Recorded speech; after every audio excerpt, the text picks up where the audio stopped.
제목을 한번 달아봤습니다. 저에게도 그렇고 여러분에게도 그렇고 그리고 그 나이와 상관없이 하나님께서는 각자에게 그 미션들을 주시는 것은 너무너무 당연한 것 같습니다. 예.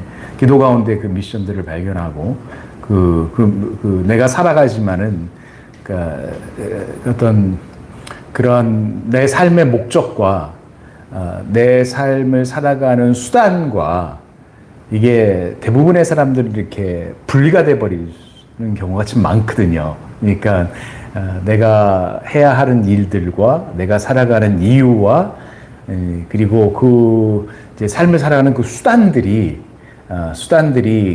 이게 같이 일치가 되지 아니하는 사람들이 굉장히 많이 있습니다. 예, 그러니까 목적과 수단이 분리가 되는 경우가 굉장히 많은데요.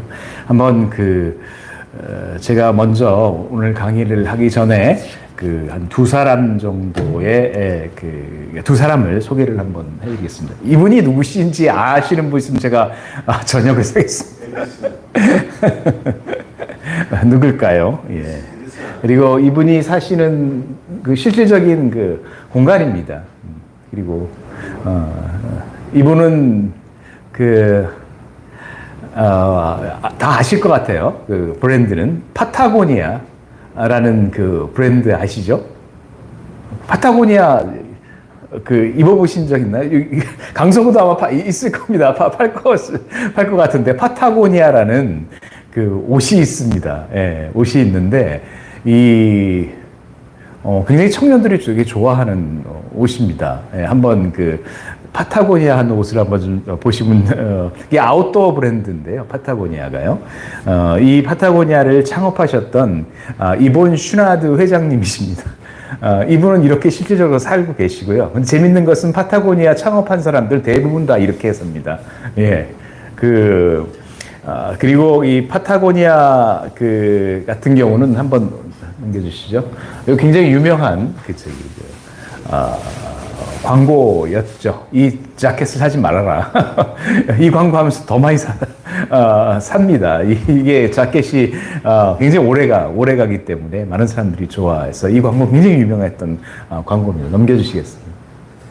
네, 파타고니아의 유일한 주주는 지구입니다. 우리가 향후 50년 동안 사업을 성장시키겠다는 생각보다 지구를 되살리겠다는 희망을 훨씬 크게 갖고 있다면 우리가 가진 모든 자원을 사용하여 할 수 있는 일을 해야 합니다. 바로 이것이 우리가 할 수 있는 일입니다. 이본 슈나드라는 사람, 이 회장님의 어떤 비전들인 거죠. 예. 그러니까 한마디로 이 파타고니아는 지구를 살리는 그런 환경 에 대한 미션이 회사가 갖고 있다는 것을 선포한 것이죠. 그 다음에 저는 단 한 번도 사업가가 되기를 바랐던 적이 없습니다. 예, 이분은요 등산가였습니다. 암벽 등산가. 이분이 한국과도 연관이 굉장히 깊습니다. 이분이요 1963년에 한 2년간 주한미군으로 한국에서 근무를 했었는데 그때 북한산 인수봉에 취나드 AB라는 등산 코스가 있어요. 근데 이건 취나드는 옥이죠. 이본 슈나드인 거죠. 이본 슈나드 회장님이신 거예요.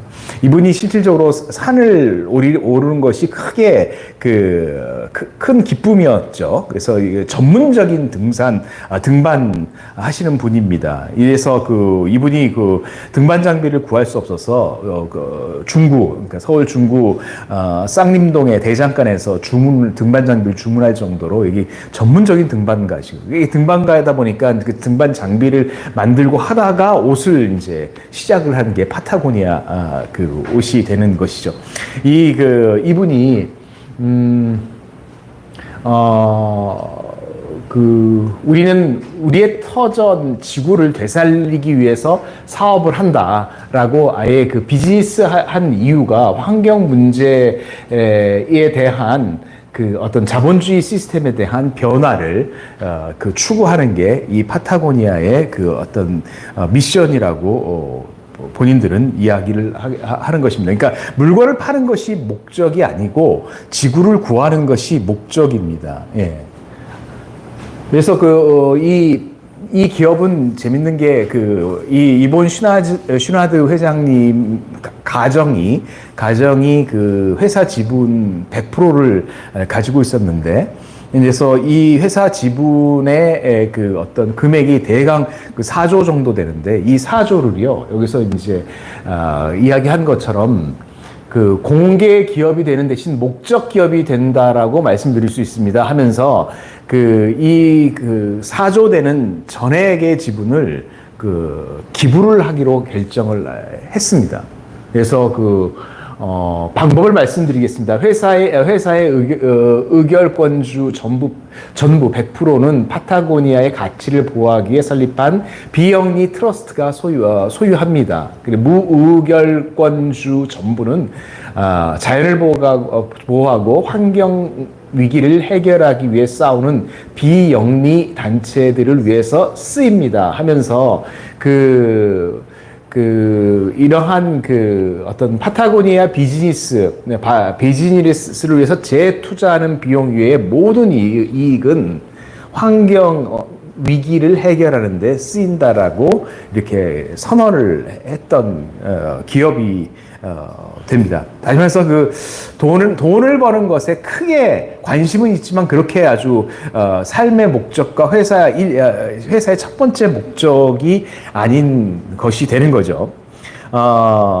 그래서 제가 볼 때 제가 들은 얘기예요. 실리콘밸리의 많은 사람들은 파타고니아 옷을 입는 것이고요.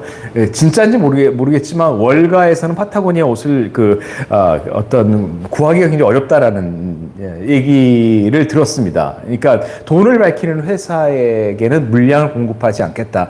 그러한 어떤 방침들이 있는 것 같고요. 근데 파타고니아 코리아가 한 20%씩 성장을 합니다. 한국의 파타고니아 되게 많이 성장을 했습니다. 한번 나중에 강서구도 이렇게 한번 보시면서 파타고니아 매장이나 있으면 한번 그 옷을 한번 보시기 바랍니다. 제가 듣기로는 파타고니아 코리아는 CEO보다도 환경팀장의 영향력이 굉장히 크다고 이야기를 들었고요. 일단 강나라 파타고니아를 운영하는 지점들이 전체 모여서 어떤 실적 발표도 하고 뭐 여러 가지 이제 비즈니스 어떤 미팅들을 하고 있는데, 지금 파타고니아 코리아가 제가 듣기로는 하여튼 세계 1위라고 이야기를 들었는데요. 그것이 파타고니아 각 나라의 어떤 대표들이 모이면 그것이 뭐 어떤 자랑거리가 아닙니다. 파타고니아 코리아의 옷들이 좀 많이 떨어지는 경우가 굉장히 많이 있다는데, 이것은 뭐랄까 재고를 이렇게 받기가 굉장히 어려운 그러니까 전체 각 나라 대표들이 모이면 다른 것이 아니라 내가 어떻게 비즈니스를 잘했냐 이런 것을 갖다가 보이는 것이 아니라 다 모이면 너희는 파타고니아 코리아 너희들은 환경을 위해서 뭐 했냐 그것을 물어보고 그것을 이야기하는 것을 어떤 굉장히 중요하게 여긴다라고 생각을 합니다. 유럽 지점 같은 경우는 비즈니스에서 굉장히 하위였지만 그 사람들은 우리는 그냥 댐을 폭파했다. 뭐 이런 식의 이야기를 한다라는 이야기를 들었고요. 그러니까 비즈니스보다도 환경운동 자체를 굉장히 중요시 여기는 기업입니다. 그래서 참 파타고니아라는 기업을 보게 되면 사실은 회사가 돈을 많이 벌지 못하면 회사는 뭐랄까 생존할 수 없다.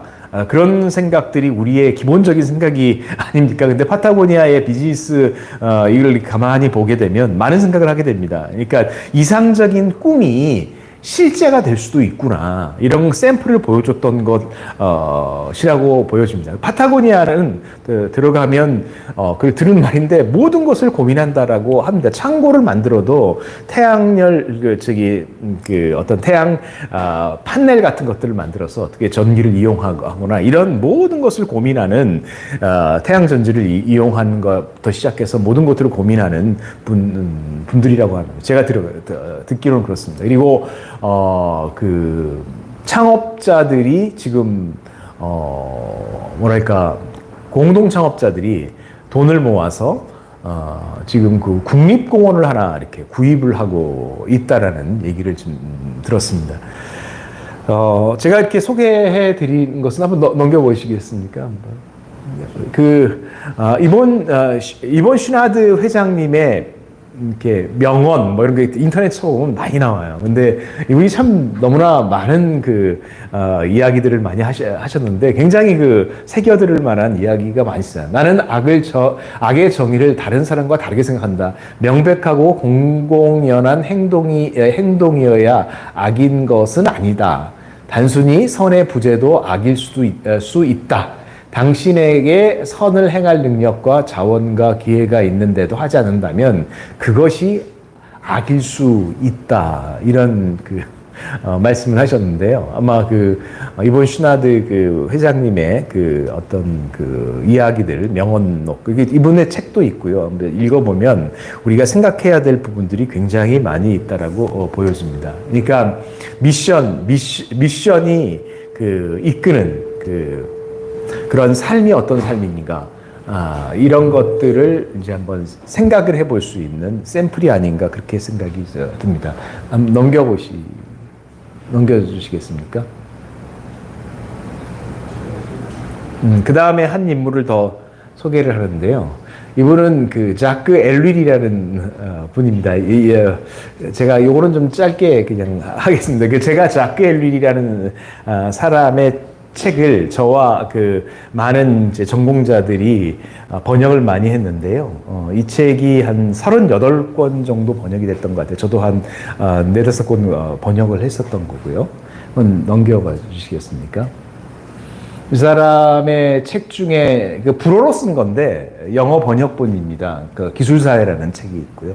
이분은 기술 철학의 제1세대 기술 철학자라고 보여집니다. 프랑스의 뭐랄까 사회학과 교수인데 학위는 법학으로 로마법으로 학위를 했습니다. 넘겨주시겠습니다.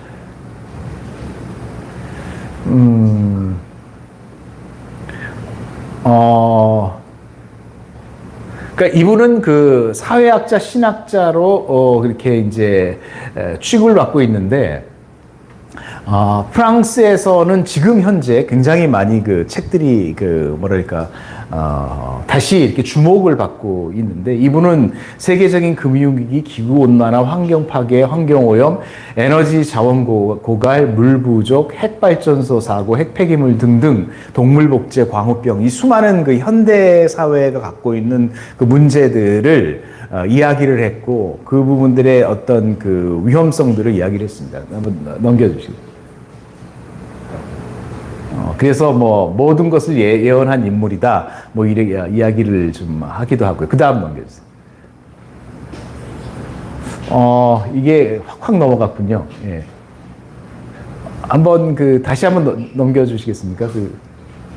반대로? 예. 뒤로 한번 넘겨주세요. 그러니까 엘윌의 어떤 영향을 받던 많은 사람들이 있고요.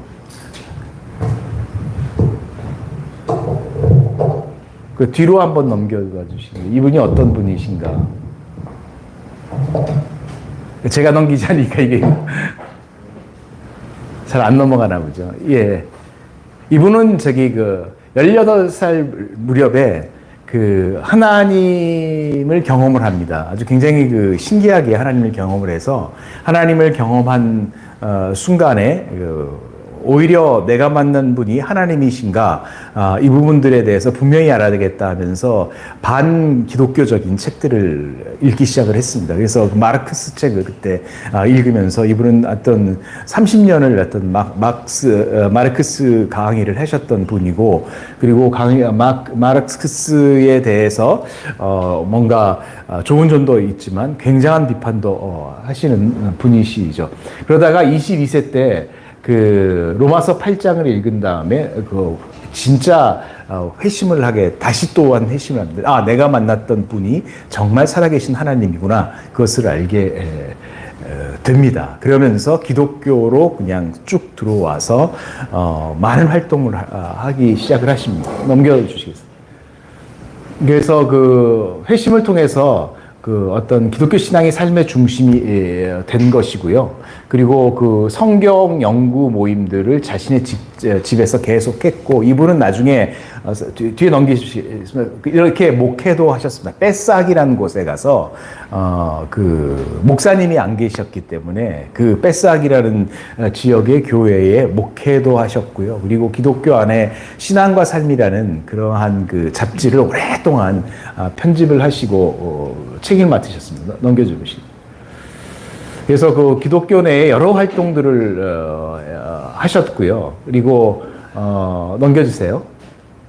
이분은 그 2차 세계대전에 레지스탕스 운동에 참여하게 됐습니다. 왜냐하면 그 BC 정부, 독일이 세운 그 BC 정부에서 그 어떤 프랑스 정부 수반 빼탱을 비판하면서 대학 강사에서 면직이 돼버립니다. 그러면서 레지스탕스 운동하면서 내쫓기는 유대인들을 많이 그 안전지대로 도피시켜서 많이 살려냈습니다. 그래서 나중에 이스라엘에서 동방의 의인 그 상을 받기도 하였던 거죠. 넘겨주시겠습니까? 예, 넘겨주시래요. 그리고 이분이 그 정치 활동을 나중에 하셨습니다. 그 보르도 시청에서 부시장을 역임을 했습니다. 그러나 그 시 안에 있는 관료주의에 대해서 굉장히 염증을 많이 느끼고 그 어떤 정치 자체를 굉장히 분석을 많이 했습니다. 그러니까 이분의 책은 사회 분석을 하는데, 사회 그 어떤 사회의 기술 사회에 대한 분석을 하거나, 그 다음에 경제를 분석하거나, 돈을 분석하거나, 그 다음에 정치를 분석을 한다면, 어떤 정치적 착각이라는 책을 이제 그 사회학적 그 계열의 책을 쓰면 반대로 하나님의 정치, 그 사람의 정치 하나님의 정치 열왕기서의 그 강해집을 쓰는 이렇게 그러니까 세상을 분석하는 그 계열의 그 책들과 그것의 그 어떤 대응짝으로서 신학, 그 다음에 강해, 그 성경 강해에 대한 집을 이제 쓰는 그러한 계열 두 가지로 그 큰 축으로 이렇게 책을 쓰셨는데, 아무튼 그렇습니다. 넘겨주시겠습니다. 그리고 이분은 그 사회 참여 활동을 했는데, 특별히 청소년 범죄 예방 활동을 오랫동안 하셨습니다. 그래서 그 청소년들을 재교육하는 그런 일들에 굉장히 그 집중을 하셨고요. 그리고 이런 클럽을 운영하면서 종교 문제에 관심 있는 청소년들에게 성서 연구반을 계속적으로 하셨다는 거죠. 넘겨주시겠습니다. 네, 넘겨주세요. 이게 이제 프랑스 청소년들, 비행 청소년들이 굉장히 많이 있고요. 굉장히 큰 문제예요, 지금. 이런 청소년의 문제들과 이게, 이 파리 근교의 그 시대라는 그 어떤 그 근교에 있는 문제들이 실제로 이런데 보르도 쪽에 있는 어떤 비행 청소년을 선도하는 일에 오랫동안 그, 일을 하셨죠. 그 다음, 그리고 이분은 또 환경보호 투쟁을 했습니다.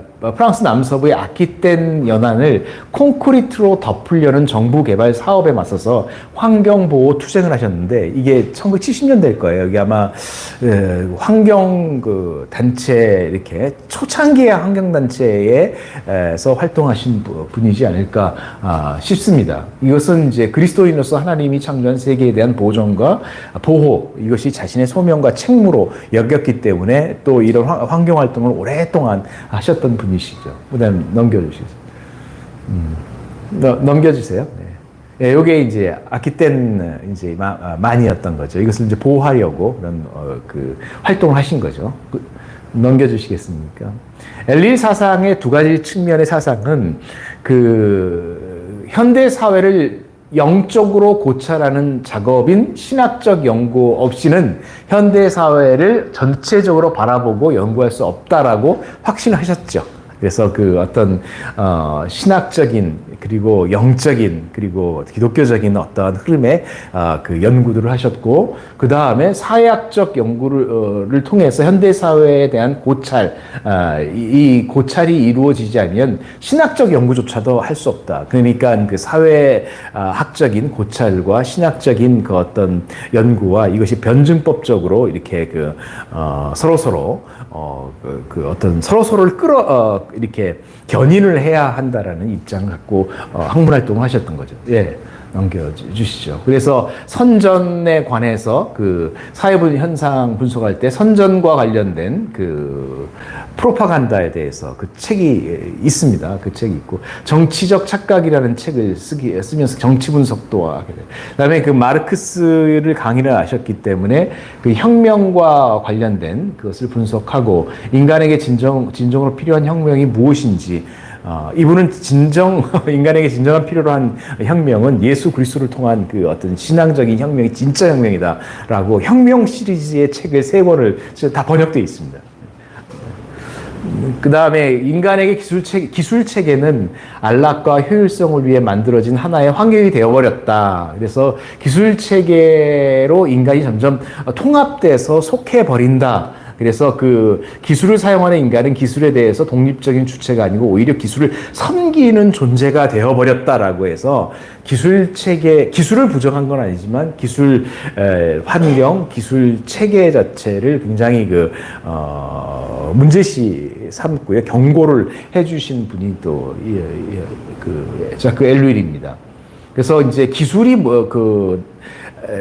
기술을 거부하는 것이 아니라 기술을 신성시하는 것에 대한, 그러니까 예수 그리스도의 자리에 들어갈 자리에 테크놀로지가 들어가 버린 것에 대해서 굉장히 위험성들을 이야기를 하신 부분들인 거죠. 그래서 기술을 통해서 인간이 해방됐다고 하면서 무분별한 기술적 성장을 정당화하는 것이 인간을 현역하는 기만적인 시도이다. 그렇게 얘기를 하고 있죠. 그분의 책들을 보면. 넘겨주시겠어요? 그래서 기술 체계 속에 사로잡힌 인간 상황을 직면해서 예수 그리스도 안에서의 참된 자유를 제시를 하는 거죠. 그래서 자유의 윤리라는 책 번역되는데 읽어보면 정말 은혜 받습니다. 정말 좋은 책들인 거고요. 성경 백그라운드 속에서 이 자유란 도대체 무엇인가? 크리스찬들에게 어떤 하나님의 그 어떤 은혜는 자유인데, 그런 우리가 그 기술이나 그 기업이나 어떤 그 여러 가지 우리의 성공이나 돈, 뭐 이런 명예 이런 것에 다 그 자유를 빼앗기고 있지만, 정말 복음을 아는 사람들은 참된 자유가 우리에게 주어진다라는 것들을 굉장히 설파를 많이 넘겨주시죠. 그래서 아무튼 지금 두 사람의 샘플을 보여드렸는데, 한마디로 목적과 수단이, 그러니까 모든 것이 수단화되는 거죠. 특별히 테크놀로지가 들어오면서 모든 게 다 수단화되고 목적 자체를 잃어버리게 되는 거죠. 우리가 자녀를 키울 때 대학에 좋은 대학 들어가고, 그리고 또 어떤 먹고 살 수 있는 잡을 갖게 되고, 이 모든 것들이 다 수단인데 이 수단 자체가 목적이 돼 버리는, 왜 자녀와 관계를 해야 되고 가정을 이루고 자녀의 삶의 의미를 이렇게 어떤 풍성하게 만드는 것들에 대한 고민하는 시간, 이야기하는 시간 없이 그냥 수단적으로 그냥 어떤 자녀를 키워가고 있고, 교회도 마찬가지죠. 모든 게 교회가 왜 우리가 모여서 예배를 드리고, 왜 우리가 모여서 이 예수 그리스도를 묵상하고 그분과 교제하려고 애쓰고 이런 것들을 생각하는 것이 아니라, 이게 교회의 사역과 이벤트로 자꾸만 수단화돼 돼버리는, 그러니까 목적이 상실되고 수단이 그냥 목적이 돼버리는 이러한 세상이 돼버린다. 이 수단은 스스로 정당화되는 것이고 이 수단은 전체주의적으로 그냥 그 확장돼가는 거예요. 이런 세계로 이런 세상 속에서 우리가 산다라고 얘기를 하고 있습니다. 세상 속 그리스도인의 그런 얘기들이 나오고 있습니다. 자, 넘겨주시겠습니다. 네. 1권, 2권은 그냥 청년들을 위해서 그 자크 엘릴이 생각했던 많은 생각들을 짧게 그 어떤 청년들을 위해서 요약하고 질문하고 서로 토론하는 교재인 것입니다. 네, 넘겨주시겠습니다. 예, 계속 한번 눌러주십시오. 제가 오늘 두 분의 두 사람의 그 삶의 샘플을 제가 말씀을 드렸습니다. 그러니까 이 미션, 그러니까 목적 아니면 사명이 그 사람들의 인생을 완전히 이끌어가는 그러한 두 사람의 삶을 지금 이렇게 보여드렸는데요. 이것을 다르게 사이클로 이야기를 한번 해보겠습니다. 우리가 저는 학교에 있기 때문에 학생들을 가리키면서 이렇게 가만히 보게 되면 학교든 직장이든 우리는 학생들에게 직장인들에게 뭘 요구합니까? 업적을 내라고 합니다. 그렇죠? 교회도 그래요. 교회도 업적을 내라. 철저히 업적 중심으로. 그래서 이제 이번 주에 몇 명이 왔는가? 이 사람은 왜 못 왔는가? 그런 것들을 해서 부흥을 향한 그 업적을 내라고 합니다. 사회 곳곳에서 업적을 평가합니다. 그래서 이 업적을 내는 것을 성공이라고 생각을 하는데 그것이 두려움의 시작입니다. 하나의 그 사이클은 두려움의 사이클이 이제 돌아가게 되는 것이죠. 그러니까 이 두려움이 이렇게 들어오게 되면 사람들이 그러니까 그 업적을 내라고 했을 때 그 업적에 성공하는 사람들은 두려움이 없죠.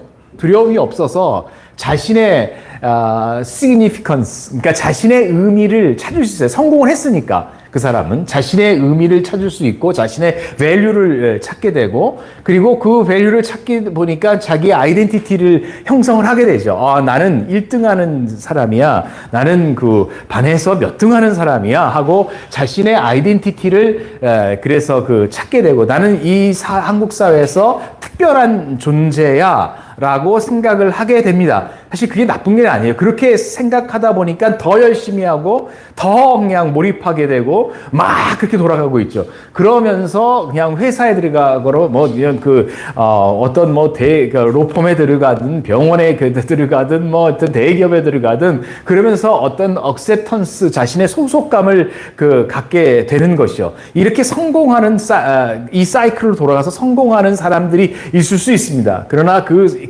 사람들이 몇 프로나 되겠습니까? 10%? 10%도 안 되죠. 예. 굉장히 소수만이 이 업적에서 통해서 성공하게 되는 거죠. 대부분의 90% 이상의 많은 학생들과 많은 청년들은 그것을 이뤄내지 못합니다. 그것을 이뤄내지 못하면 우리의 자녀들이 그 안에 우리 학교들 보면 그 업적을 이뤄내지 못한 청년들 안에 있는 두려움이 있어요. 그 두려움이라는 것이 그 내면에 깔려 있게 되는 것이죠. 이렇게 두려움을 갖게 되면 사람이 좀 숨고 싶습니다. 자꾸 숨고 싶고 고립되고 되어버리는 것이죠. 근데 이 공부와 학업에 대해서 이 사이클을 강화시키는 분이 엄마가 강화시키고 있죠. 엄마가 그냥 이 사이클을 갖다가 그대로 받아들이기 때문에 이 두려움의 자양분이 돼서 때로는 어떤 소수의 학생들은 좋은 업적을 야기하기도 하지만은 대부분은 그 업적을 만들어내지 못하게 돼서 더 두려워지는 거죠. 그러니까 엄마까지 이렇게 뭔가 같이 얘기를 하면서 엄마까지 난리치니까 두려움이 배가 되는 거죠. 그러니까 집집마다 난리가 나는 거예요, 지금. 이게. 막 강서구도 마찬가지예요. 여기에도 좋은 학교들 있잖아요. 명도, 외고, 뭐 이렇게, 그 목동에 뭐 이런 학교들, 이러한 두려움들이, 그러니까 두려움이 들어오면 사람들이 마음이 두 마음으로 이렇게 갈려버립니다. 이거 혼동이 되고 집중되기도 어려워요. 어떤 친구들은 이 두려움이 자양분이 돼서 좋은 업적, 좋은 성적을 내는 학생들도 있지만은 대부분은 두려움이 들어오게 되면 이게 집중하기 굉장히 어렵습니다. 그러면서 이게 성공하지 못하게 되면, 업적을 내지 못하면 삶이 무의미함으로 이렇게 떨어지게 되는 거죠. 그래서 수치감을 좀 느껴요. 그래서 현실에서부터 좀 도피하려고 하는 그런 것이죠. 그것의 최적의 수단이 술인 거예요. 술을 찾게 되는 거예요. 청년들이, 적지 않은 청년들이 술을 찾게 되면서 결국은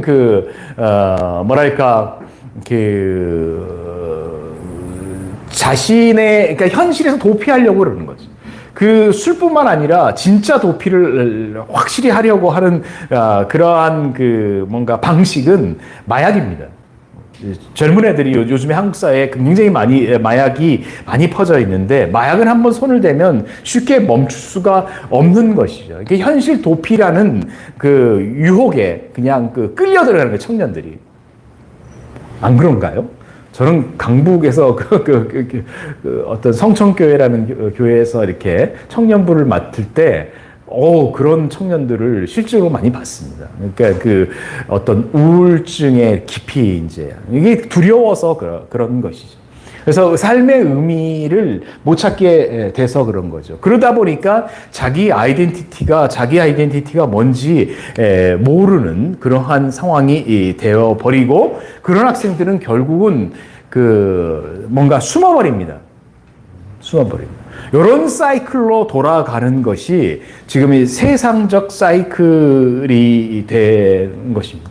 이 사이클이요, 생각보다 굉장히 파워풀합니다, 지금. 여기 강서구대로, 저기 강남구 대치동은 대치동대로, 여러분 대치동 집안의 문을 확 열면요, 그 안에 일어나는 일들이 별의별 일이 많이. 집 문짝 부서지는 건 말도 못 하고요. 예. 말을 안 해서 그렇지. 어떤 어떤 숨겨서 그렇지.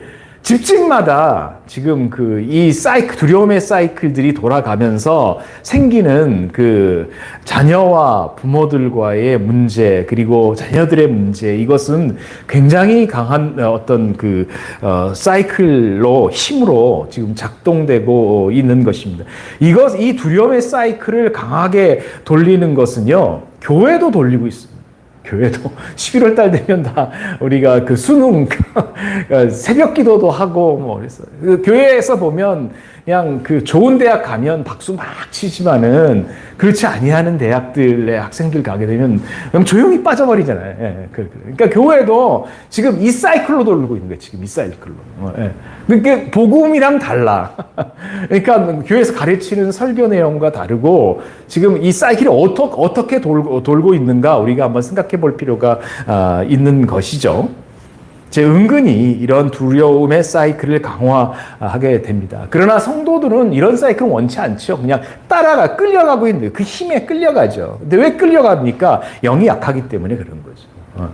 그러니까 말씀을 통해서 이 사이클이 잘못된, 이 대학과 회사나 이러한 것들이 두려움의 사이클을 작동시키고 있는데, 이러한 또 가족 안에서도 이 사이클이 작동되는데, 영이 약하기 때문에 내 안에 들어온 세상의 질서가 계속적으로 두려움을 주게 되는 거예요. 그렇지 않나요?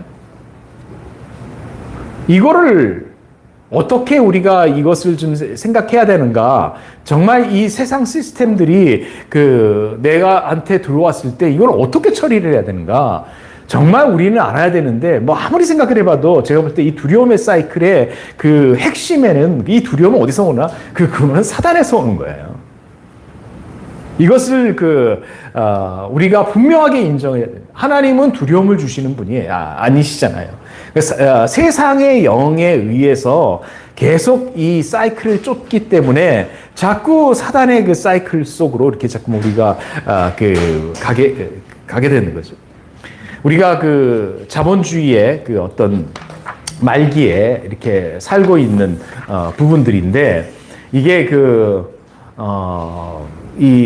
이런 두려움의 사이클들이 강화되는 이 시기에 살고 있는데 이 미래가 점점 불안해지는 지금 상황 속에서 우리가 이 사이클을 끊임없이 우리가 붙들고 살게 되는 거죠. 그래서 늘 업적과 결과에 우리가 매몰돼 버립니다. 이렇게 하다 보니까 청년들이 자기밖에 모르는 청년들이 굉장히 많이 지금 있는 것이고요. 이게 결국 디모데후서 3장에 말세에 고통하는 때가 이른다. 사람들은 자기를 사랑하며 돈을 사랑하며 이런 표현들이 쭉 있는 것이죠. 그러니까 불안하고 미래도 불안하니까 점점점 불안하면 불안할수록 이 두려움의 사이클을 더 붙들고 거기서 뭔가 성취를 하고 살아내려고 막 그 어떤 같이 달려가지만은 적지 않은 사람들이 이런 부분들에 실패를 하기 때문에 굉장히 많은 어려움들이 마음의 평화, 샬롬이 없는 것이. 하나님께서 이 사이클을 어떻게 합니까? 끊으라고 하시죠. 회개라는 게 뭡니까? 회개라는 게. 이 사이클을 끊는 이 해결책은 결국 방향을 바꿔버리는 것이죠. 이것은 회개를 해야 하는 것이죠. 그 사이클을 바꿔버리는 이 두려움의 사이클을 이 킹덤의 사이클로 이렇게 바꿔버리는 것이 회개인 것이죠. 그리고 뜻을 정하고 그리고 회개함으로써 그 두려움의 사이클을 따라다니면서 얻었던 수많은 상처들과 내적인 어떤 아픔들 이런 부분들을 회복을 하라고 이 사이클을 갖다가 이렇게 돌리라고 주님께서는 이야기를 하고 있는 것이죠. 회복은 방향과 순서를 바꿔버릴 때 회복이 있게 되는 것이죠. 그래서 그 두려움의 사이클은 모든 게 필연적이에요. 모든 게 필연적. 모든 것이 필연의 세계 속에 살지만은 역으로 돌아가는 하나님의 그 킹덤의 사이클은 자유를 줍니다. 자유를 줘요. 선택이 있어요. 선택이 있어요. 때로는 예수 그리스도를 모르는 사람도 이 역방향으로 돌아요. 역방향에 도는 사람들이 있어요. 역방향으로 돌면서 굉장히 삶을 그 어떤 긍정적으로 행복하게 그리고 삶의 풍요로움 속에 살아가는 사람들이 분명히 있습니다. 성경을 보면 너희가 도대체 누구냐? 너희가 누구냐라고 우리 자신이 누구냐라는 우리의 정체성을 성경은 가르쳐 주고 있는 거 아니겠습니까? 너희들은 사랑받는 사람이다. 너희들은 축복된 사람들이다. 하나님께서 너희를 어떤 선택을 하셨고 그리고 그 너희들의 선택에는 후회가 없으시고 그리고 하나님이 너희와 함께 끊임없이 있으시고 내가 어디에 속한 사람인지를 먼저 가르쳐 주는 게 킹덤 사이클에서 첫 번째 하는 것이죠. 그러니까 내가 하나님의 나라에 속한 사랑받는 사람이다라는 것, 내가 축복받은 임을 확신하게 되는 거죠. 그렇지 않나요? 우리의 삶 속에서 기도하면서 가장 위로되는 것이 뭡니까? 우리가 다 고난이 적지 않게 우리가 세상을 살면서 작고 크고 어떤 고난을 받고 어려움을 받고 무기력 같은 것들을 경험하고 아픔과 소외 이런 것을 다 경험했을 때 기도했을 때 큰 위로를 받는 그 하나님의 주님의 음성이 뭔가요? 내가 너와 함께 있다. 내가 너와 함께 있다. 이제도 계시고 전에도 계시고 장차 오실 이가 바로 나다. 아까 그 알파와 오메가를 말씀하셨잖아요. 나는 알파와 오메가다. 그렇게 말씀을 하시죠. 재밌잖아요. 이제도 있고, 그러니까 전에도 있고, 이제도 있고, 장차 오실 자가 이게 우리의 그 어떤 시간의 배열인데, 요한계시록을 보게 되면, 저희들도 그 매일 성경고 큐티 열심히 합니다. 그래서 요한계시록 큐티하고 있는데요. 이제도 계시고, 계속 이제도 계시고, 전에도 계시고, 장차 오실 자다. 이것은 현재를 굉장히 강조하는 거예요. 내가 지금 너와 함께 있고 지금 이제 있는 것. 근데 나는 전에도 있었고 창차 올 자다라고 예수 그리스도를 정확하게 가르쳐 주는 것이 요한계시록의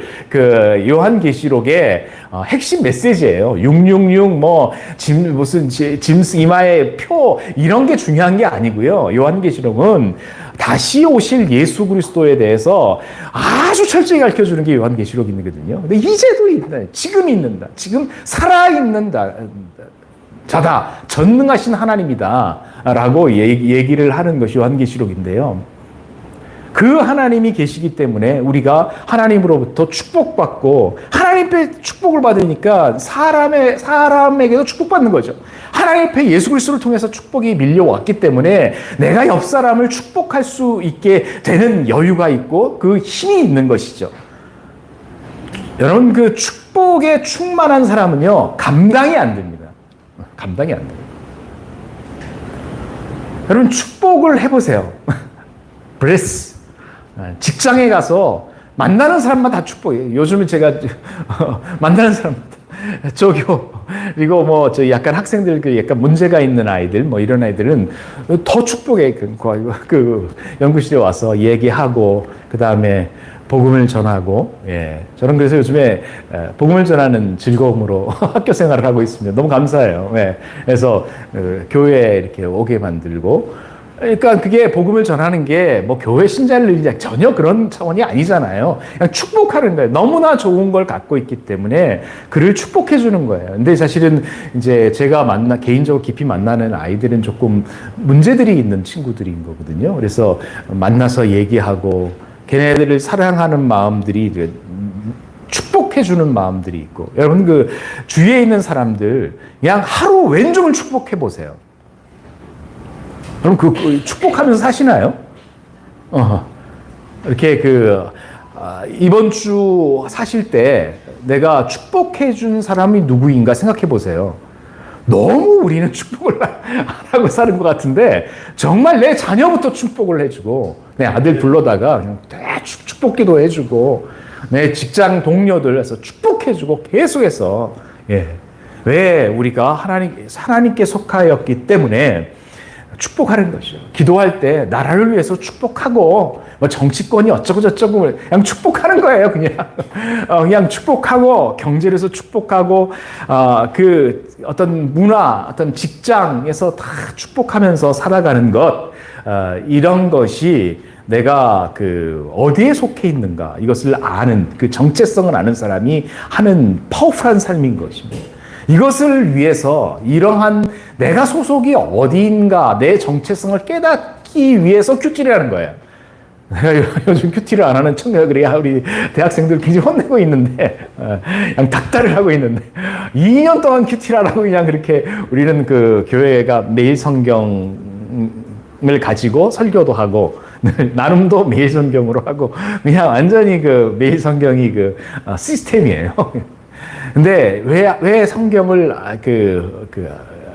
아침마다 이렇게 읽는가? 그러면 내가 어디에 속한 사람인지를 확실히 알기 때문에 그런 것이죠. 내가 어디에 속한 자인가를 알게 되면 아이덴티티가 확실히 들어옵니다. 내가 누구인가? 내가 하나님의 자녀임을 확신하는 그 순간에 합당한 정체성이 그냥 밀려오는 것이죠. 그래서 말씀을 통해서 나의 정체성이 알게 돼요. 나는 왕 같은 제사장이요, 거룩한 나라요, 그의 소유된 백성이라는 것을 그 즉시 알게 되는 거예요. 그 즉시 알게 돼요. 그래서 내가 정말 이 세상에서 정말 주님으로 말미암아 내가 세상의 빛으로 부름받았다라는 것들을 알게 되는 것이죠. 그랬을 때 이 정체성이 나에게 확 밀려오게 되면 세 가지가 변합니다. 뭐가 변하냐? 첫 번째, 스피킹이 뭐예요? 말이 바뀌는 거예요. 언어가 바뀌어버려요. 그래서 언어가 아까 얘기한 것처럼 축복된 말을 자꾸 내뱉게 되는 것이죠. 팩박을 받으면 받을수록 어떤 억울한 이야기를 들으면 들을수록 그냥 축복을 해버리는 거예요. 축복을 해버리게 되고, 그리고 그 축복이 상대가 받지 못하면 그 축복은 그냥 나한테 돌아오는 거잖아요. 상대를 축복을 하잖아요. 그 축복을 못 받아. 그 마음밭이 안 돼서 아직 준비가 안 돼서. 그러면 그 내가 빌었던 축복은 나한테 다시 돌아오는 거죠. 이렇게 정체성이 분명한 사람은 이 언어가 바뀌어버리는 거예요. 언어가 깨끗해져 버리는 거예요. 우리의 언어가 어떤 언어인지 이것을 그리고 우리의 언어는 결국은 요즘에 그 어떤 이런 정체성들을 더 많이 묵상할 때 학생들 만나면 내가 이야기하는 것에 분명한 확신들이 있게 되고 너에게 필요한 것 다 예수를 교회를 다녀본 적도 없고 그런 아이들이지만 지금 너한테 필요한 것은 그 믿음이다. 믿음을 외워야 한다. 너 그래야지 네가 지금 있는 현실에서 극복할 수 있다 하고 그 뭔가 확신의 언어로 얘기를 하게 되는 거죠. 예. 이제 언어가 바뀝니다. 그리고 보는 게 바뀌어요. 왜냐하면 계시가 임하기 때문에 그 보는 게 바뀝니다. 예수의 세계가 보여요. 내가 눈에 보이는 세계만 보고 살았는데 영의 세계가 막 보이기 시작하게 되는 거예요. 영적인 일들이 어떻게 하나님의 일들이 어떻게 지금 진행되고 있는가 이것이 보이기 시작되는 것이죠. 그래서 세상의 모든 열쇠가 하나님의 사람들한테 있는다라는 것을 알게 되고요. 그리고 내 눈이 바뀌면서 사랑의 눈으로 이렇게 볼 수 있는 여유가 생겨 버린 것이죠. 그러면서 사람을 사랑의 대상으로 보기 시작하는 것이죠. 여러분 여기 제자 양육 이렇게 목요일 날 이 귀한 시간에 왜 오셨나요? 이것은 영적인 리더가 되기 위해서 이렇게 오신 거잖아요. 영적인 리더는요 보는 것이 달라야 됩니다. 보는 게 달라요. 그래서 이 눈으로 정말 하나님의 축복들을 보기 시작하고 하나님의 그 어떤 그 뭐랄까 일하신 분들을 보기 시작하는 것이. 그러면서 쓰는 스펜딩이 또 먼저 있군요. 스펜딩. 그러니까 어떤 시간과 특별히 돈을 사용하는데 다르게 사용합니다. 다르게 사용해요. 하나님께서 필요로 할 때 재물도 이렇게 돈을 보이게 하실 수 있어요. 네, 돈을 보이게 하셔요. 이렇게 눈이 바뀌어 버리기 때문에 그래서 하나님이 나의 시간과 돈에 더하셔서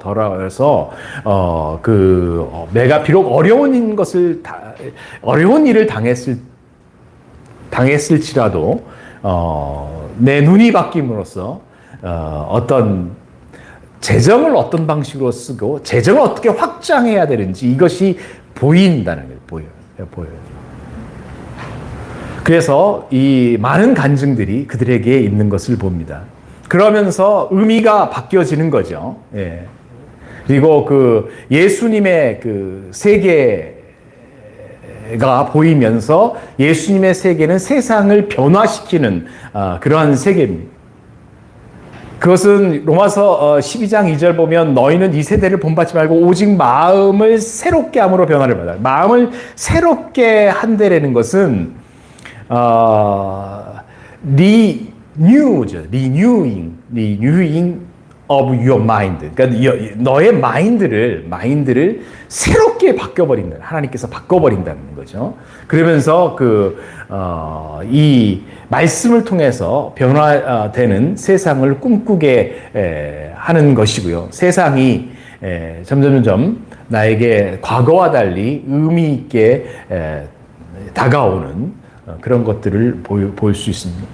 그러면서 결국은 무엇을 이루는 것, 처음에는 우리가 사이클이 어떤 잘못된 방향의 사이클, 두려움의 사이클로 돌 때는 내가 어떤 업적을 내 그 어떤 영역에서 이루기 위해서 업적을 위해서 계속 어떤 노력하고 땀 흘리고 그렇게 하지만은 지금 킹덤의 사이클로 돌게 되면 업적이라는 거 그렇게 중요하지 않아요. 무엇을 하든지 그냥 나의 영광이 아니라 하나님의 나라를 위해서 그냥 해버리는 그러한 그 일들이 생깁니다. 이것은 크리스찬이 아닌 넌 크리스찬도 사이클이 이렇게 돌아가면 새로운 변화가 생깁니다.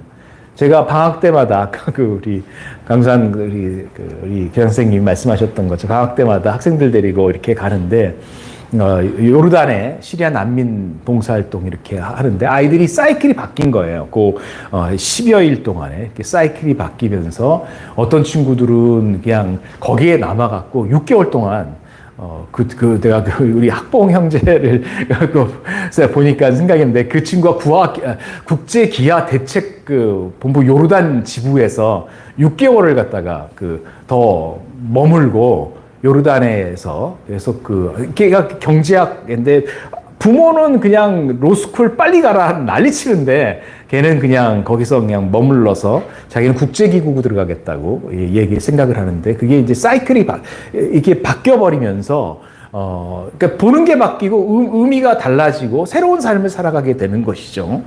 예, 이게 정말 하물며 크리스찬들은 나의 전공을 가지고 나의 일을 가지고 하나님의 나라가 임하는 것들을 보게 되는 것이죠. 킹덤을 위해서 살게 되는 킹덤을 위해서. 이것은 나이의 문제가 아니에요. 지금이라도 정말 내가 이 사이클을 끊어버리고 지금 두려움의 사이클을 팍팍 끊어버리고 킹덤의 사이클로 확 돌아갈 때 하나님께서 뭔가 얘기하시고 하나님께서 너를 통해서 이룰 일이 이거다라고 가르쳐 주시고 그 목적과 삶이 수단이 이렇게 합체가 될 때, 일치가 됐을 때 내가 하고 있는 비즈니스가 어떤 하나님의 킹덤의 그분의 나라, 하나님 나라에서 어떤 일을 하기 위해서 하는 것이다라고 확신을 주시면 하나님이 그 일을 만들어 가게 되시죠. 그것이 어떤 일이든지 킹덤을 위해서 하는 일이라는 거죠. 이것이 사명이 이끄는 삶이 아닌가. 정말 이 사이클을 바꾸는 것이 회개지, 기도원가 갖고 막 기도한다는 게 회개가 아니고요. 진짜 어떠한 사이클을 내가 살 것인지 이런 부분들을 생각을 해봐야 된다는 얘기입니다. 넘겨주시겠습니까? 그런 삶을 살 때는 진정성과 정체성이 만들어집니다. 특별히 진정성이 만들어져요. 이 진정성이 만들어질 때 거기에 혁신이 생깁니다. 혁신적 인물이라는 것은 어떠한 자신의 정체성들을 생각하고 그 일에 굉장한 진실함들이 있을 때 그 안에서의 혁신이 이렇게 만들어지는 것 같아요. 늘 기독 청년들을 보면서 계속 기도하는 것들은 하나님 이 청년들 가운데 혁신적인 하나님의 신앙 안에서 혁신적인 인물들이 나오게 해주십시오. 네. 우리가 기독 청년들이 모이는 그룹 안에서 정말 혁신적인 사람들이 많이 나와요. 네. 우리가 신앙 가운데에서 우리가 기도하면서 이러한 제대로 하나님의 킹덤 사이클을 돌 때 정말 곳곳에서 혁신적인 청년들이 일어나는 게 너무너무 당연하잖아요. 당연한데 이상하게 교회에서 이렇게 모이는 청년들에서는 혁신적인 인물이 잘 안 보여. 예.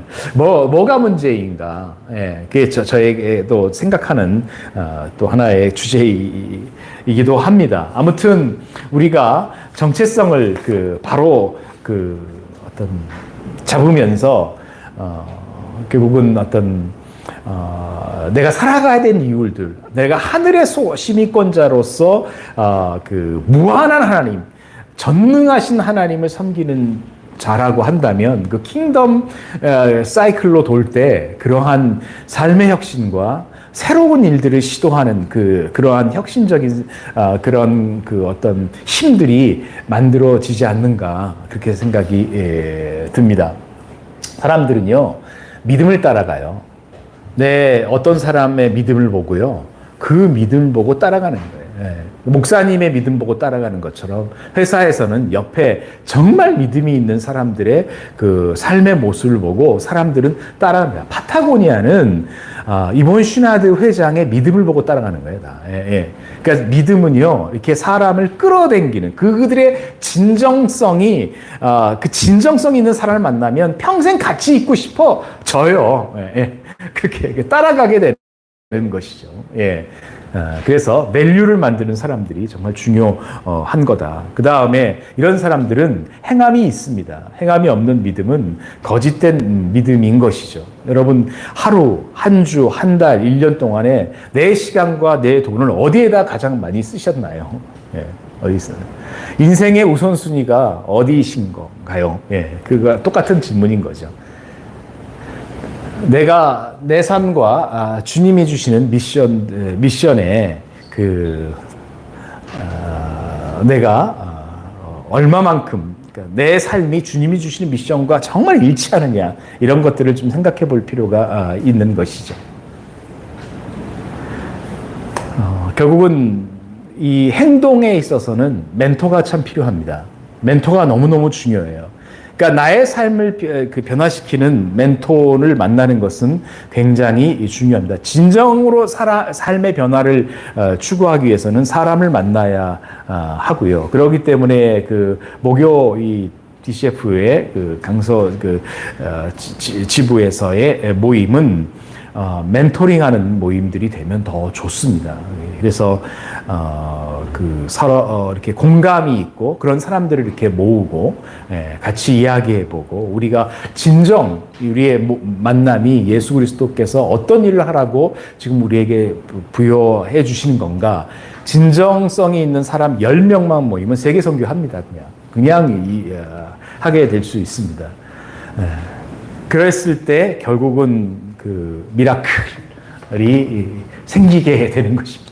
예수님은 항상 예수님의 삶은 기적의 연속이었던 거잖아요. 예,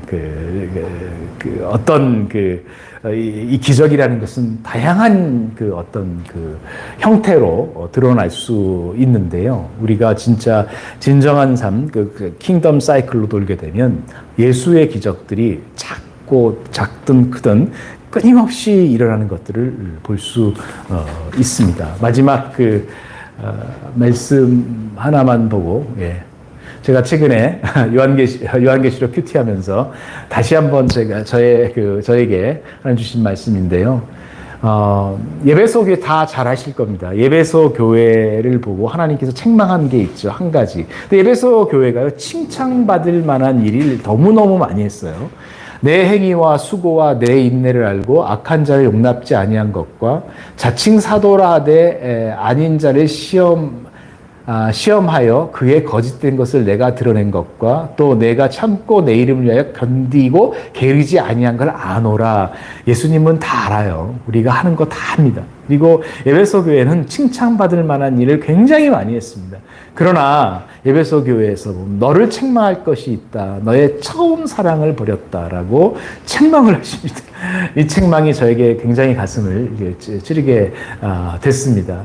여러분 첫사랑 때는 어떠셨나요? 저의 첫사랑 때요.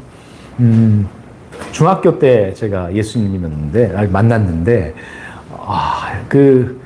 새벽 예배 드리러 가는 게 너무 좋았어요. 그래서 새벽 기도 갔다가 이제 기도하다가 잠이 들어서 주일 9시 예배가 시작되는 것을 보면서 깼고, 그랬습니다. 그리고 금요일 날은요, 저 강남정 침례교회 김충기 목사님 교회를 다녔었는데, 그 교회에서 금요일 날은 10시에 시작하면 새벽 5시까지 철야를 했습니다.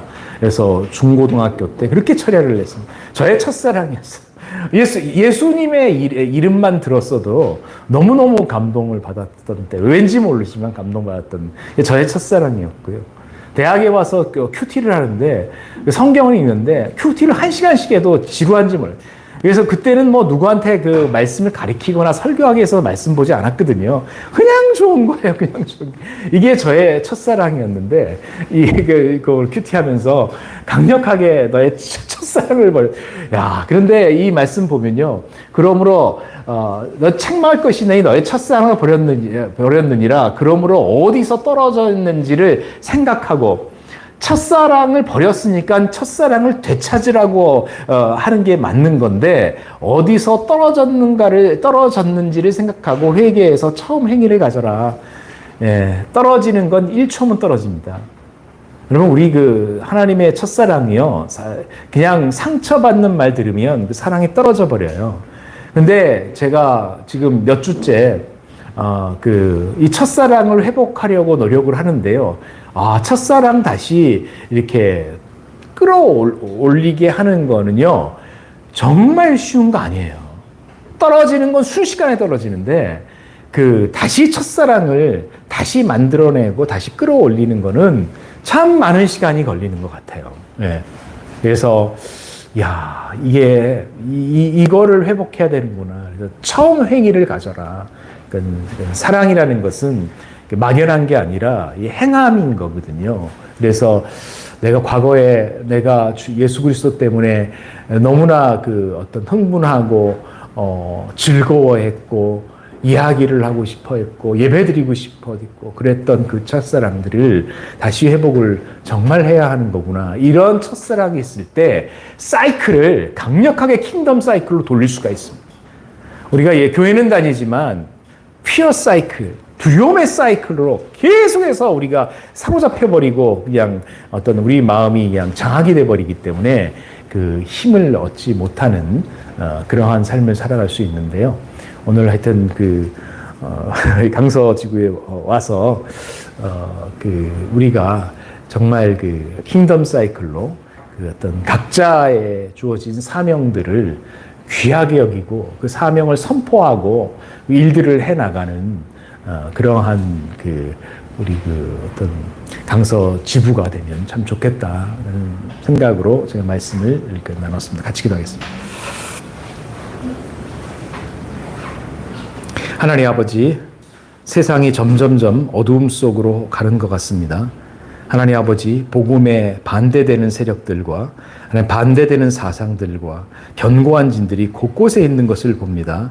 하나님 아버지, 이러한 견고한 진들 때문에 우리가 무기력해지고 낙심하고 힘이 빠지면서 하나님 아버지, 참으로 하나님의 나라를 우리가 볼 수 있는 눈들을 그 눈을 뜨지 못하는 것들을 참으로 봅니다. 하나님, 지금 이 시간에 모여있는 강서 지부에 이 참여하는 모든 형제자매들의 마음들을 다시 한번 새롭게 해주셔서 하나님의 나라를 보게 하여 주시고 킹덤 사이클이 얼마나 강력하게 돌아가고 있는 건지를 볼 수 있는 믿음의 눈을 열어주시길 간절히 바라옵곤 합니다. 하나님 아버지, 이제도 있고 전에도 있고 장차 오실 이가 바로 예수 그리스도인데 그 살아계신 예수 그리스도의 역사하심을 우리가 눈을 부릅뜨고 볼 수 있는 그러한 자들 되길 참으로 원합니다. 하나님 아버지, 두려움의 사이클에서 하나님 아버지 눌려서 하나님 아버지 우리가 불안하다가 정말 초조하다가 사는 것이 아니라 강력하게 승리를 선포하며 하나님 아버지, 하나님이 맡겨주신 그 일들을 감당하며 하나님 아버지, 놀라운 간증들과 놀라운 일들, 하늘에 묶인 것이 풀려지고 하나님 아버지, 그래서 땅에 묶인 것도 풀어지는 역사가 하나님 아버지 우리들의 삶에서 일어나는 것들을 보게 하여 주시길 간절히 바라고 원합니다. 하나님, 마지막 때를 우리가 사는 것 같습니다. 하나님 아버지, 깨어 기도하게 하여 주시고 하나님 깨어서 하나님의 나라를 볼 수 있게 하여 주시고 하나님 주 예수 그리스도의 살아계심과 참된 진리를 선포할 수 있게 하여 주시길 간절히 바라고 원합니다. 하나님, 우리의 인생이 많이 안 남았습니다. 하나님 아버지, 남아있는 시간 동안에 정말 저희들에게 주신 그 사명을 감당하다가 예수 그리스도의 얼굴을 볼 수 있는, 담대히 볼 수 있는 자들 되게 하여 주옵소서. 하나님 아버지, 우리가 손대는 일마다 형통케 하여 주시고 기도하는 일마다 하늘문이 열게 하여 주시고 하나님 아버지, 나머지 인생 동안에 하늘에 있는 귀한 보화와 진리들을 하나님 볼 수 있는 하나님 아버지 영적 눈들을 다 열어주시길 간절히 바라고 원합니다. 하나님 아버지, 참으로 현재를 살지만 종말을 사는 것처럼 하나님 아버지 우리가 살아갈 수 있는 하나님 아버지 그러한 영적 깊이를 우리에게 허락하여 주옵소서. 아버지, 감사드리며 주 예수 그리스도 이름 받들어 기도드립니다. 아멘.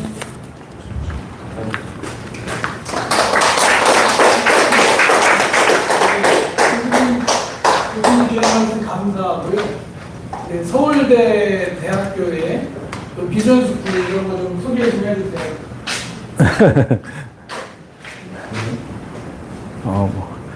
이거는 안 찍으셔도 될 것 같습니다. 그렇습니다. 그냥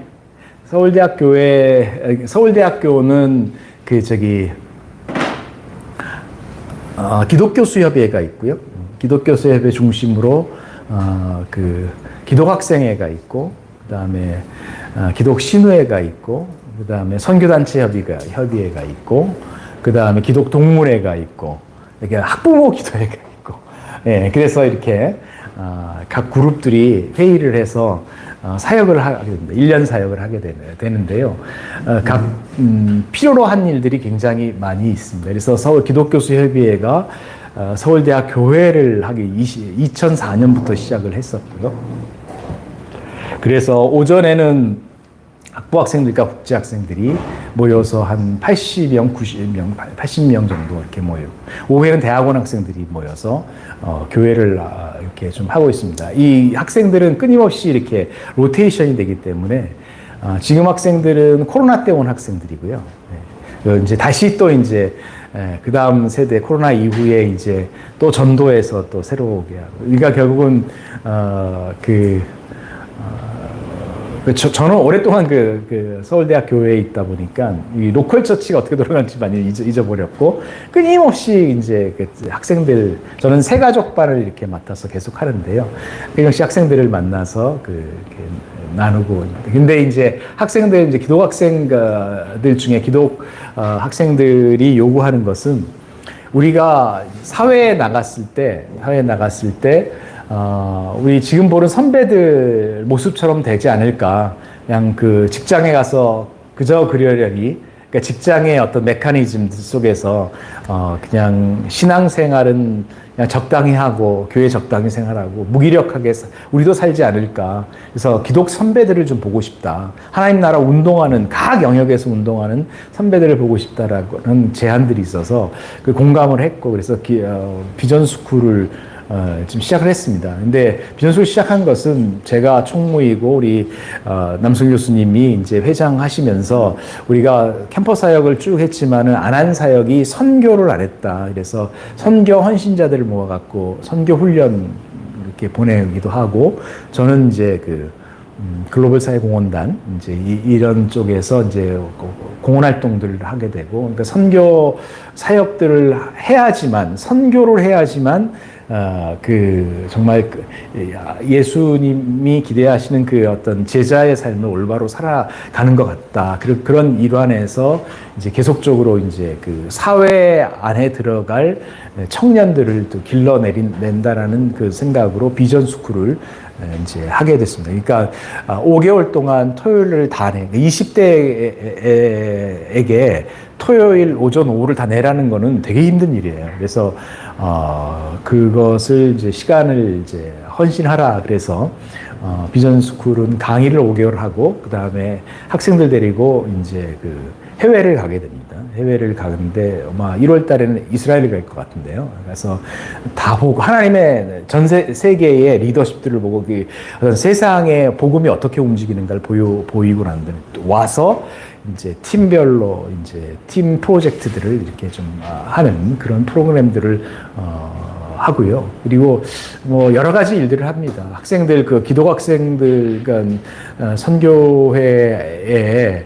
학생들이 이렇게 극단적 선택을 계속 해서 작년에도 극단적 선택을 하는 게 크리스찬이었어요. 도서관에서 이렇게.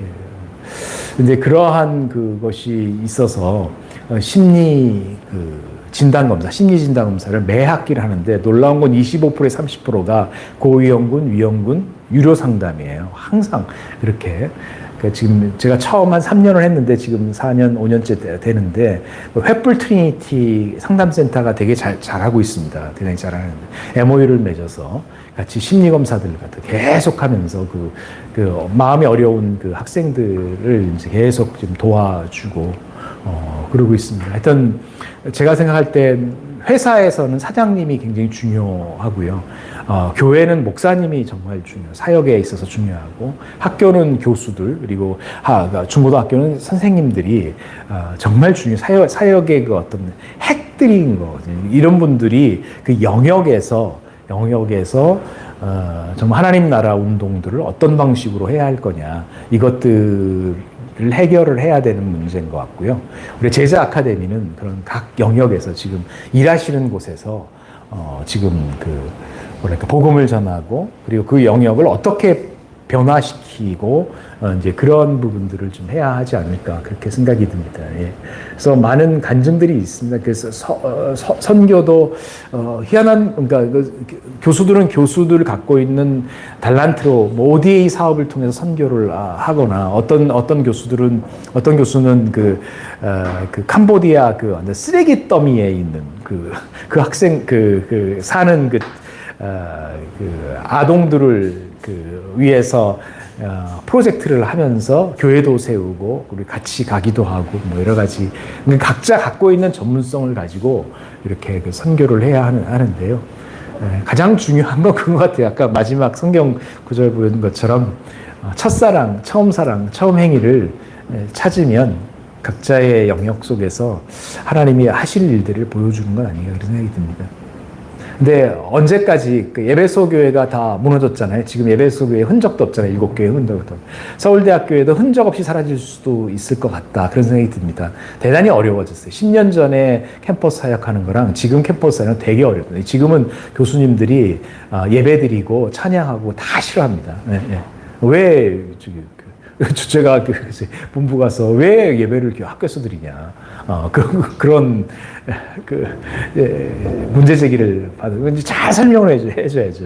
당신들은 지성이 청년들을 살릴 수 있다고 생각하지만은 나는 지성 갖고 못 산다. 많은 애들이 우울증과 심리적인 정서불안 뭐 이런 것들을 많이 겪었는데, 지금은 영성이 필요하다. 우리는 영성을 가리킨다. 잘 합리적으로 설명을 해줘야 됩니다. 그래서 서울대가 언제까지 이렇게 액티브하게 이런 사역들을 할 수 있는 건지는 잘 모르겠지만, 하여튼 주어지는 대로 할 수 있을 때까지 최선을 다해서 해야 할 것 같고요. 그리고 여러 가지 뭐 이슈들이 있잖아요. 포괄적 차별금지법 뭐 이런 것도 대응을 해야 되는 여러 문제인 거고요. 예, 그렇습니다. 그래서 기도를 해주시고, 지금 뭐 서울대보다도 하여튼 청년들을 위해서 기도해 주시면 너무너무 감사하겠습니다. 지금 관심을 가져야 되는 청년들에게 어떻게 창의적으로 접근을 할 것이냐, 그리고 그들에게 정말 하나님의 나라가 어떤 것이냐, 그것들을 설명해내고 보여주고, 그래서 그 교회 모임 오면 참 행복하다, 그리고 굉장히 풍성하다, 내 삶의 의미를 찾는다, 이런 것들을 이렇게 이렇게 보여줘야만 할 것 같습니다. 청년들은요, 이렇게 자신들의 비전과 꿈들을 발견하면 세계관이 바뀝니다. 글로벌 사회공헌단에서 요르단 프로젝트 하면서 정말 그러는데, 10일 동안 시리아 난민 애들이랑 막 뒹굴며 살는데 애들이 다 울고 그냥 죄다 울어요. 그러니까 수련회 난 줄 알았어. 나는 학생들이 다 울고, 그러니까 내가 서울대까지 와서 이렇게 살았는데 내가 무슨 생각으로 내가 어떤 꿈을 가지고 이 세상을 살아가는가, 이런 것들을 시리아 난민들의 상황들을 보면서 집집마다 다 가거든요. 그래서 그 집집 가서 들은 얘기는 정말 기가 막힌 얘기를 듣습니다. 탈출했을 때 남동생이 총에 맞고 죽고 별의별 얘기 다 듣는데, 애들이 하면서 자기 갖고 있는 달란트를 가지고 어떻게 세상 살아갈 거나, 어떤 때 여학생은 의대 여학생은 자기 다시 요르단을 와서 의료봉사하겠다. 그리고 석사 학생 2명 요르단 갖고 논문 썼어요. 요르단 물 문제 가지고 논문 쓰고, 그냥 인류학과 학생들도 논문 쓰고. 그러니까 이게 뭐냐면 세계관이 바뀌어버리는 거죠. 네, 예. 그러니까 이 교회가 청년들에게 어떻게 하면 세계관을 이렇게 바꿔 줄 것인가, 이런 부분들의 컨택 포인트를 잘 찾아야 되는 것 같습니다. 이 젊은 애들은, 우리 젊은 친구 20대는 이것을 보는 순간 그냥 헌신해버리는 그런 것들을 봅니다. 그래서 토요일 날 20대에게 5개월 동안 그냥 다 와서 강의 들어라, 이게 쉬운 문제 아니거든요. 예. 근데 그것을 이제 학생들은 해내는 거죠. 예. 그래서 좀 우리가 갖고 있는 복음의 파워, 이것들을 확신하고, 이것들을 어떻게 잘 이렇게 설명을 해낼 거냐. 그것은 결국은 우리 각자가 주어진 그 미션들을 잘 살아낼 때 그것이 그 힘이 전달되고 옆에 사람들에게 전달되면서 그 예수 그리스도의 힘이 대단하구나. 이제 그런 것들을 이제 주위 사람들이 볼 수 있는 거 아닌가 그런 생각이 듭니다. 혹시 맞다 질문이 오늘 이야기 드린 것 중에 질문이 있으시면 얘기해. 대학교 안에 기독 서클들이 연합되어 있습니까? IVF, 뭐 CCC.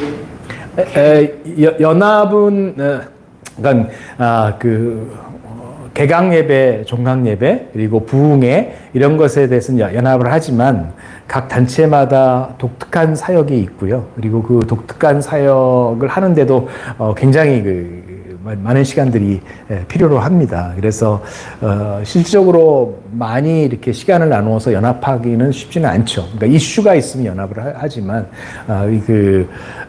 각자 맡겨진 곳에서 열심히 복음 전하고 말씀 가르치고 그러면 참 좋은 것 같고요. 기독교 수협회는 그런 걸 다 도와주는 그런 조직인 거죠. 네. 근데 저 이단들 들어와 있는 회사들은 어느 정도? 그렇죠. 뭐 진짜 이단도 들어와 있을 수 있고 그 다음에 조금 신앙이 약간 퀘스천인 이렇게 건강치 못한 어떤 기독교 그런 것 있는 사람들도 있고 그렇습니다. 예, 그러니까 근데 뭐 그 표면적으로 그렇게 문제를 지금 드러내는 그런 거는 지금 이슈가 되는 것은 아직은 없고요. 그러나 잘해요. 하나님의 교회. 그 낙성대 바로 밑에 있죠. 이제 되게 잘해요. 아주 뭔가 지역 사람들을 나이스하게 사진전 어떤 무슨 전시회 이렇게 초청을 해서 이렇게 좀 잘합니다. 이단들이 너무너무 잘합니다. 예. 그러니까 결국은 기독교인들이 복음도 전하지만 같이 중립적으로 올바른 일들을 그러니까 좋은 일들을 자꾸 이렇게 하는 것들이 되게 중요한 것 같아요. 예. 그래서 착한 일들을 해야 한다라는 것이 그런 중요한